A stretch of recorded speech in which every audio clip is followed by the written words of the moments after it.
People should be aware that maybe because of the cost factor as well. Today we are doing about 120. These financial institutes, We are scared that the builder will get offended.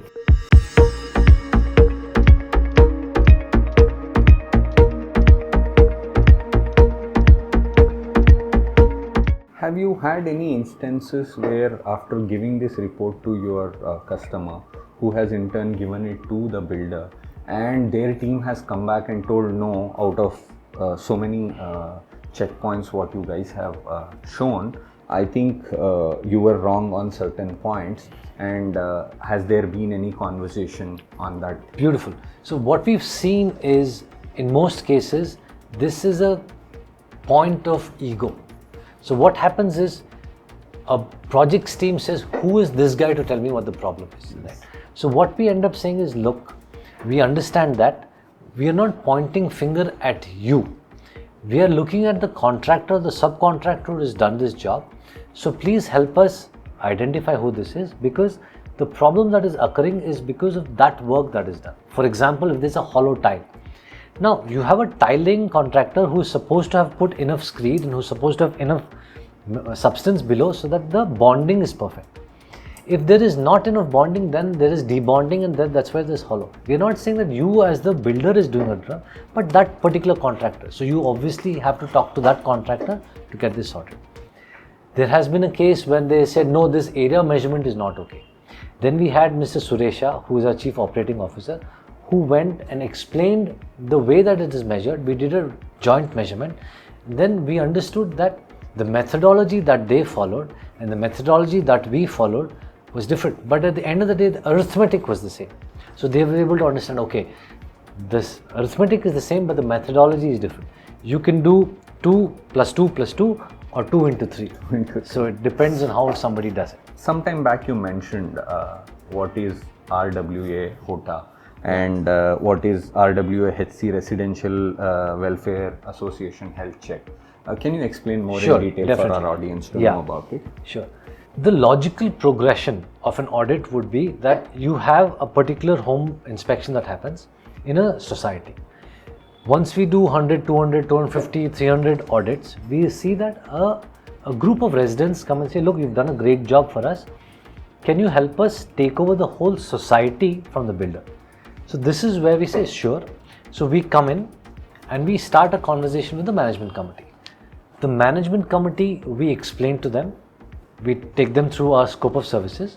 We also, in many cases, provide a video conference call to all the residents also, because it is not easy for a management committee to explain to the residents what service we provide.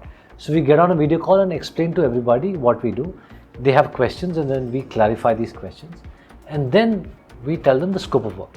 So what does the scope of work include? Similar to what we do in a home inspection, we do it for a resident association, but on a scale that is much larger and also more specific to the common areas. We do a civil check, we do a plumbing check. So in MEP, mechanical, electrical, plumbing, we check for, in plumbing, we check for your sewage treatment plant, your water treatment plant, your rainwater harvesting. For electrical, we check for your transformers, your DG sets, that's your diesel generator, your electrical panels, etc. so that to make sure that it's working. We also check for your lifts. We also check for your lift room. We check the firefighting. The firefighting system is working properly or not, your sprinklers, your jockey pump, etc. So all of this is checked to make sure everything is working, whether everything is operational properly, whether it's been installed properly, whether it's been maintained properly. We will also look at whether it's a problem from operational maintenance or whether it's an installation problem. We will finally be also doing what is called a design audit. We were looking at the quality till now, but a design audit will check whether the services that have been installed and provided is sufficient. So let me give you an example or an explanation of this. Say that you have a project that has got 10 towers. Today the builder has built 3 towers and people have started occupying. And they say, okay, please help us take over. But there is only one STP, there is only one WTP. So we need to be sure that when the 10 towers come, the STP and the WTP that is provided can handle when there is occupancy of 100% of all the 10 towers. Whereas today there are only 3 towers. So we will do a calculation and we'll tell you whether what has been provided will be able to handle that load. Recently we had a World Cup. Yes. On a Sunday. So imagine if there are 500 people living in 50 apartments or 50 occupancy is 100%, and then you have on a Sunday a match happening and everybody goes to the toilet for a break, and if they flush, the STP should be able to handle that load. Similarly, if there's a power outage, the DG sets when it comes on should be able to handle that load. So this is what we check for, right? So this is a design audit. Then we also do what is called a documentation audit. Now you have certain documents that are legal, you have certain documents that are based on what the association needs to have. You have documents for your compliance, legal compliance. You have your OC, you have a certificate for operation, certificate for execution, etc. CFO and CFE. Similarly, you have all these different documents, these different MEP services need to have.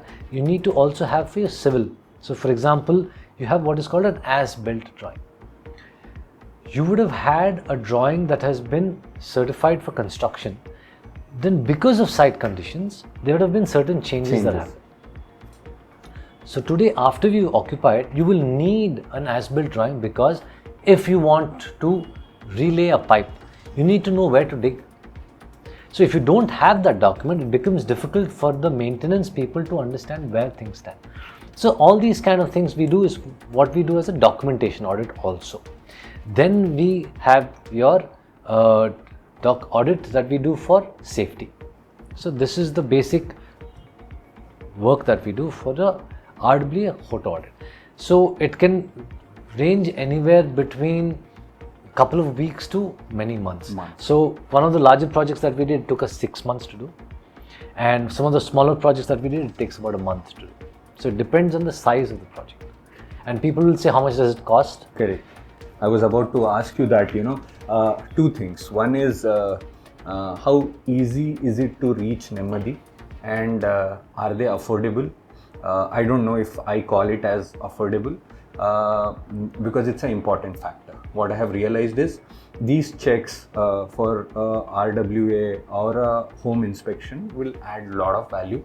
So what would you say on that? So for a 1,000 square foot apartment, we start at 10,000 rupees. In Bangalore, if that project costs you 1 crore, it is less than 0.1% of the total cost, right? So it's very, very affordable.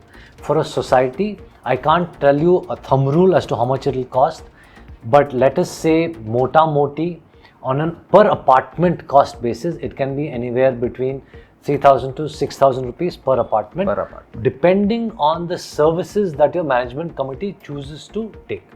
For example, if the management committee says we don't want a design audit, or we don't want to audit the documentation, we don't want the legal audit, or we don't want to audit the footprint of the property. I forgot to mention that. We also check the footprint. Okay.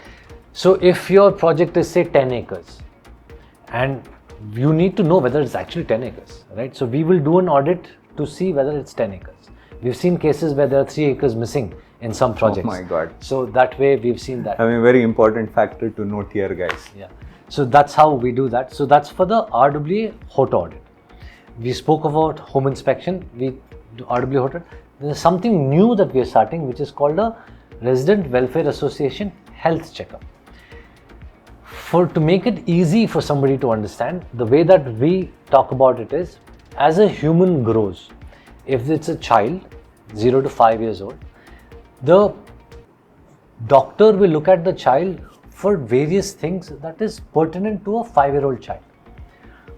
The doctor will look at the blood, look at the pulse, look at your heart rate, etc. Similarly, when the child is 5 to 10 years old, the doctor will still look at your pulse, will still look at your heart rate, your blood pressure, but the parameters that the doctor will look at is different. And 10 to 15, 15 to 20. Similarly, when a society is between 0 to 5, we do a RWA HOT audit, that's for a takeover. But when it's 5 to 10, 10 to 15, 15 to 20, it's a health checkup that needs to be provided, because even though we may look at similar things to look at. For example, we will look at your DG set, we will look at your STP or WTP, but the parameter against which we measure will be different because the age of the society is different. Similar to a human being. If a society is say 30 years old, say it is equivalent to a human being who is 70 years old, the blood pressure will be different, the blood composition will be different, or your heart rate will be different compared to a society that is 5 years old, which is compared to a 20-year-old person. So the checks may be the same, but the parameters against which we measure will be different. How often do you think a health check has to be done? So, we believe that a health checkup should be done every 3 months, so that's every quarter.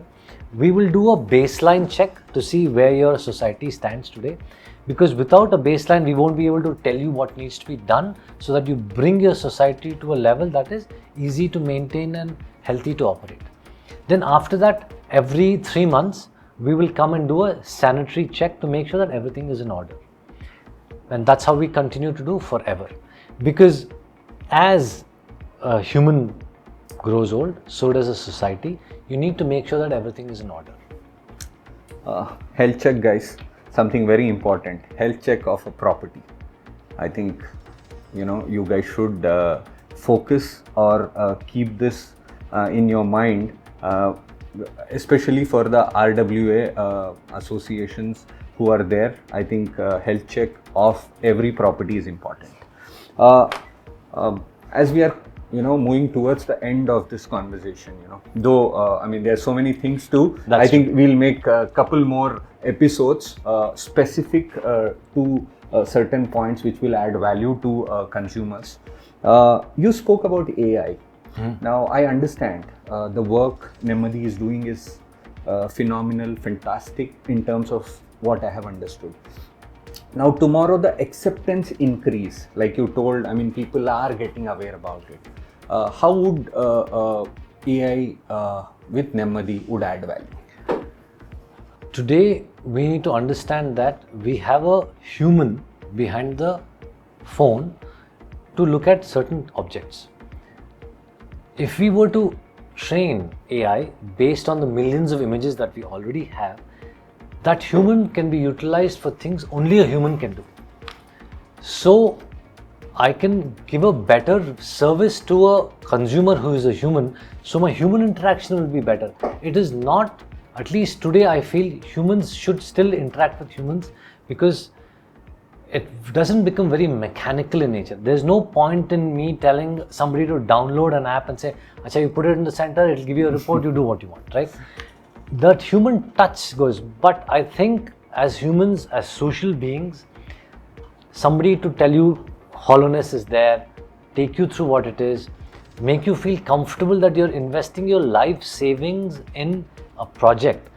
You need to get that level of comfort that whatever you're buying is okay, and if it is not okay, to what extent can they do so that you can get it to the level that you want it to. Amazing. I think thank you Uday. Thank you for your time explaining so many things in detail, which I was not aware. I'm sure the audience will be excited enough to get this information. I would be waiting for this podcast to go live so that the audience are aware about what needs to be done or whom to reach out and things. Thank you very much once again. I think Nemmadi is doing a fantastic job in terms of home inspection and various other services what you have told. We look forward to interact with you again and take things forward more in detail. Maybe this is a short conversation, but we will take it forward. Definitely. Thank you very much. Thank you very much. Thank you. Thanks a lot. Thanks. Thank you.